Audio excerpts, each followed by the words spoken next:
আমাকে আজকের এই জনসমুদ্রকে শান্ত করার জন্য বলা হয়েছে। আমি জানি না আপনারা কি শান্ত হবেন না অশান্ত হয়ে যাবেন।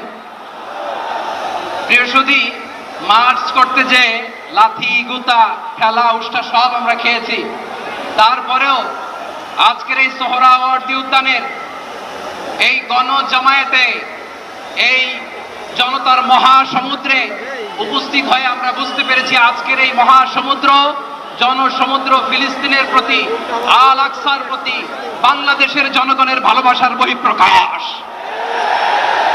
ভৌগোলিকভাবে আমরা ফিলিস্তিন থেকে অনেক দূরে হতে পারি, কিন্তু আজকের এই জনসমুদ্র প্রমাণ করে আমাদের এক একজনের হৃদয়ে বুকের ভেতরে বাস করে এক একটা ফিলিস্তিন। আমাদের হৃদয়ে বাস করছে এক একটা গাজা, আমাদের হৃদয়ে বাস করে এক একটা আল কুদস। চিৎকার করে বলুন ঠিক কিনা। আমরা আজকে সংহতি প্রকাশ করব আমাদের মুসলিম ভাইদের উদ্দেশ্যে। এক আওয়াজে আমাদের কণ্ঠকে উচ্চকিত করে অতিথি থেকে শুরু করে অডিয়েন্সের সবাই আল্লাহু আকবার ধ্বনি দিয়ে সোহরাওয়ার্দী উদ্যানের এই ময়দানকে আমরা কাঁপাতে রাজি আছি না নাই? নারে তাকবীর, নারে তাকবীর। দিন ইসলাম, দিন ইসলাম। ফিলিস্তিন, ফিলিস্তিন। আল কুদুস, আল কুদুস। ফিলিস্তিন, ফিলিস্তিন। আল কুদুস, আল কুদুস। আমার ভাই শহীদ কেন? জাতিসংঘ জবাব চায়।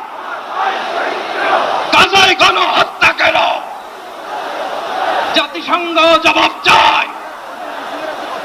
আমি যা বলি আমার সাথে আওয়াজ করে ইংরেজিতে স্লোগান করুন, free free Palestine, free free Palestine, free free Al Aqsa. 1 2 3 4, genocide no more, from the river to the sea, Palestine will be free. Nare takbir. Wa ma alayna illa al balagh. Assalamu alaykum wa rahmatullahi wa barakatuh.